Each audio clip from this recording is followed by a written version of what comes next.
Hi everyone, welcome back to my channel. This is Mark. Today I'm going to talk about inflation in 2021, or to put it another way, what I think will happen to prices, how much they will increase for the next few months, and whether you should be worried about that. I am super pumped to bring this information to you, and if you could help me out, if you haven't already subscribed, if you could do that, I would really appreciate it. And as always, if you could help me out with the YouTube algorithm and smash the like button. When we talk about inflation, the first thing we need to talk about is the Federal Reserve System, or the Fed for short, which is the central banking system in the United States. It was originally created in order to control the money supply, the monetary system, after the Great Depression. The Fed has two main objectives: keeping unemployment as low as is reasonably possible, and also keeping inflation, how much prices increase, in a range of about 2%. So not zero, but not so high that it becomes a problem.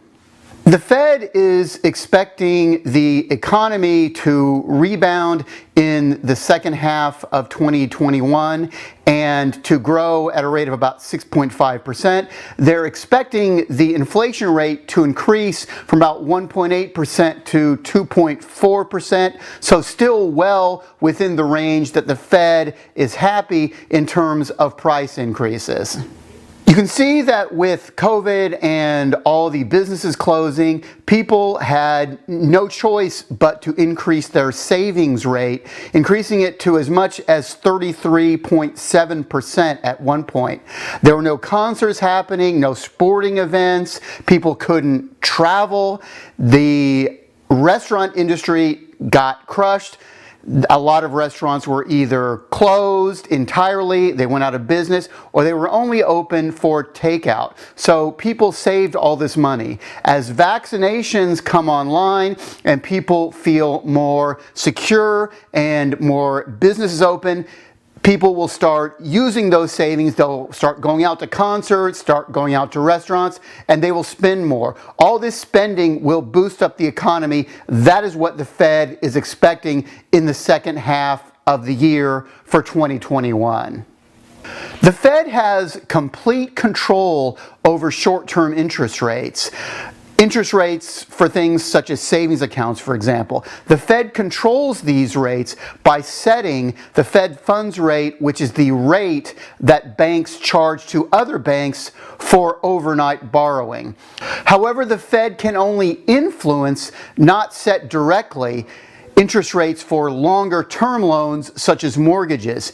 These interest rates are set by the bond market. It's determined by traders in the bond market and what they believe interest rates will be in the future.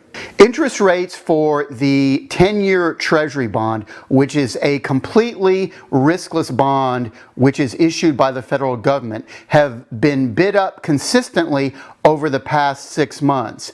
This means that bond traders are expecting interest rates to increase in the near future. The reason they're expecting this is because of the increased consumer spending that I already mentioned, as well as a lot of the policies that are coming out of the new administration in Washington, D.C., specifically the recent $1.9 trillion COVID stimulus package, which was recently introduced, as well as a $3 trillion infrastructure bill, which is in the works.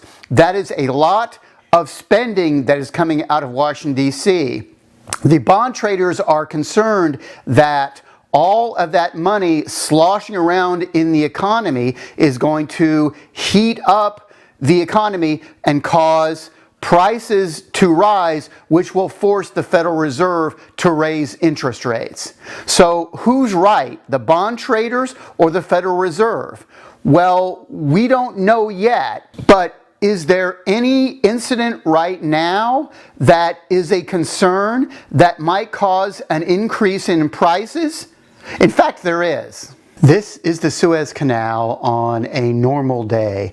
More than 80% of global trade by volume is shipped by sea rather than air due to the lower cost and increased capacity of sending goods by ship rather than by air. 13% of shipping goes through the Suez Canal. Companies in Europe and America have learned what the shipping times are from Asia, and they place their orders based on those expected and historical shipping times.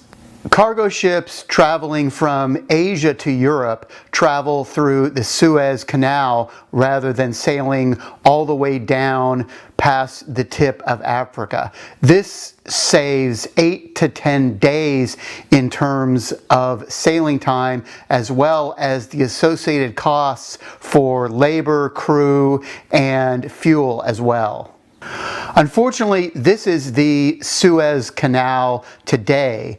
A ship that is approximately as long as the Empire State Building is tall has run aground and is blocking the entire canal. Over 300 ships are currently in the canal on either side trying to get past the blockage, and they can't. This ship blockage is causing delays in goods from Asia both to Europe as well as to the East Coast of the United States. Freight costs had already been increasing as much as 7 times from the end of 2020 to the beginning of 2021. The blockage in the Suez Canal will only increase those shipping costs. Even when the blockage is cleared, all those ships will eventually have to be unloaded at ports that are already operating at capacity. The Port of Los Angeles, for example, recently had 24 ships waiting in the harbor to be unloaded. The month of February 2021 for the Port of Los Angeles was the busiest February in the history of the port. Companies as diverse as Costco, Hasbro, Under Armour, and Bed Bath & Beyond are all discussing and talking about the effects of the distribution delays and the increase in shipping costs. Peloton and other companies are reacting to the shipping delays by switching some of their deliveries to air freight. Shipping by plane guarantees an on-time delivery, and it also increases the delivery speed. However, it greatly increases the cost of shipping as well. These costs appear to be locked in for the foreseeable future, and companies will have no choice but to pass these on to consumers, especially companies whose products or whose components are imported from other countries. Consumers should expect an increase in prices for products such as oil, shampoo, and cosmetics. This is what I think about inflation in 2021 and what's going to be happening. If you've made it this far in the video, I would appreciate it if you would engage with me and leave a question or a comment down below. I do read all of my comments, and until next time, this is Mark. Keep that cash register spinning.